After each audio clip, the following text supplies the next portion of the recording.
Welcome back to the New Slides Podcast. In today's episode, we're going to be talking about the most intriguing college football teams going into the 2024 CFB season. But to start off, the moment you guys have all been waiting for, the dumb gun.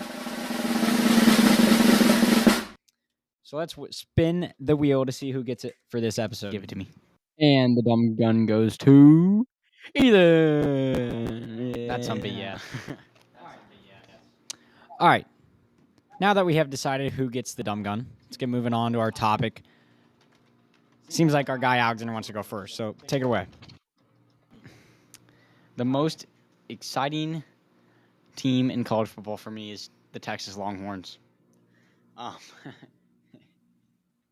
Because they've got a tough schedule. They got to play at Michigan, second game of the year. Then they've got the good old Oklahoma Red River rivalry. Then they got Georgia, Florida, Arkansas, and Texas A&M. I've got them going they played 12 games. I've got them going 9-3, losing to Michigan, Oklahoma, and Georgia. What is so stupid about that, Ethan? Yes, Dude, they're not going to lose to Michigan, bro. First of all, they're not going to lose to Michigan, and second of all, they're not the most interesting team in college football. He has the dumb gun. He can shoot whoever he wants. They're losing to Michigan, Georgia, and Oklahoma. Ethan, you can't shoot me again for that. You've already shot me for that.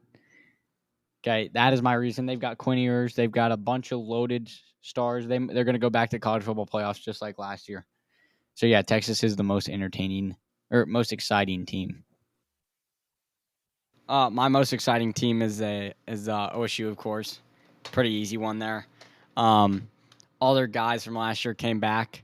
I saw a post today where the guys just felt like they let the whole team, Ryan Day down and the state of Ohio down without leaving with gold pants.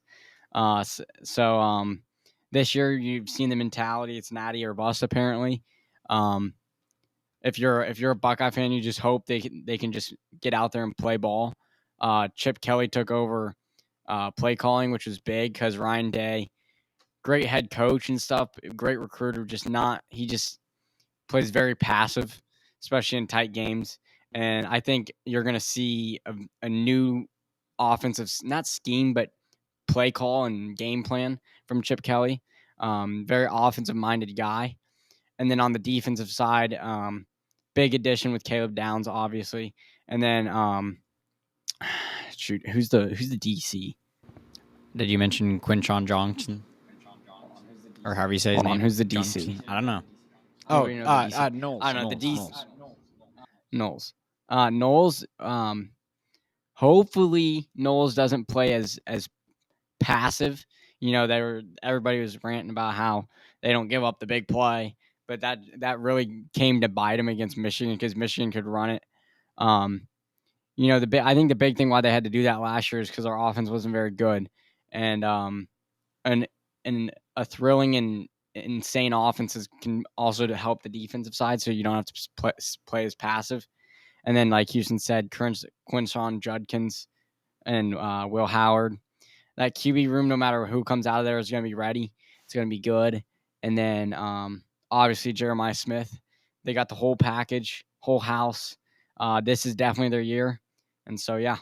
Yeah, I agree. It'll be interesting to see how the senior class that decided to stay will do this year. I mean, all the pressure, all the eyes of the world are on the OSU Buckeyes. I mean, Big Ten Media Day was today, but when this comes out, it'll be yesterday.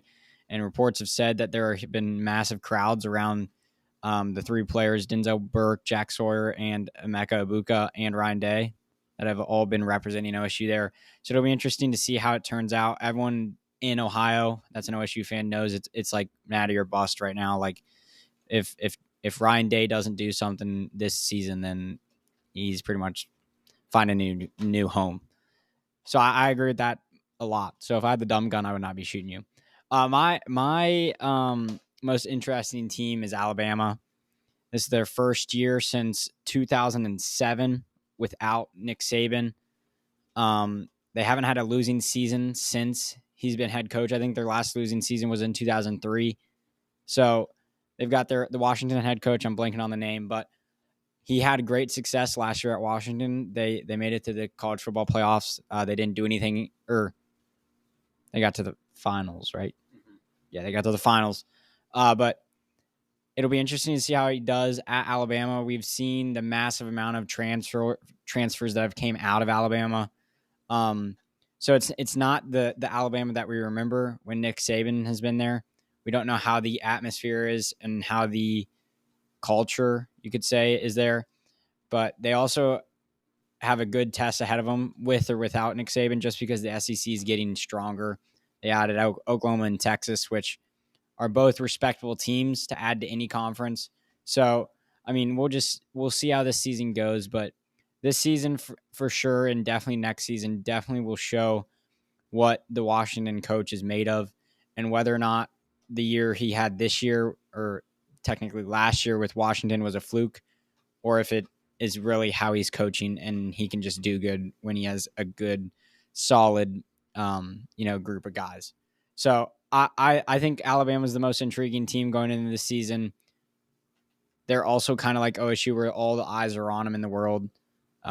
Just a team to look out for, because they could be sneaky good, but at the same time they could be struggling. Yeah, in the I mean, SEC. Alabama and So, Ohio State that's are my kind team. of the same interesting wise, but Alabama's got a lot of questions to answer, and we'll see how many will be answered by the end of the year after their showing of the new SEC with stronger opponents and everything. Yeah, well, that's all we have for you guys. Thank you guys for watching. Hope you guys enjoyed. Please let us know if you love the new dumb gun. Personally, we like it. Like being able to shoot people when That wasn't even you don't close. agree with them. Did you hit the No, you camera? didn't. I hit the camera. No, you didn't. So that's all we have for you guys. Make sure you guys follow all the socials at Anything Flies on Instagram, Spotify, YouTube, of course, TikTok, X, and am I missing any? Nope. Got them all. That's all for you guys. We'll see you guys next time. Peace.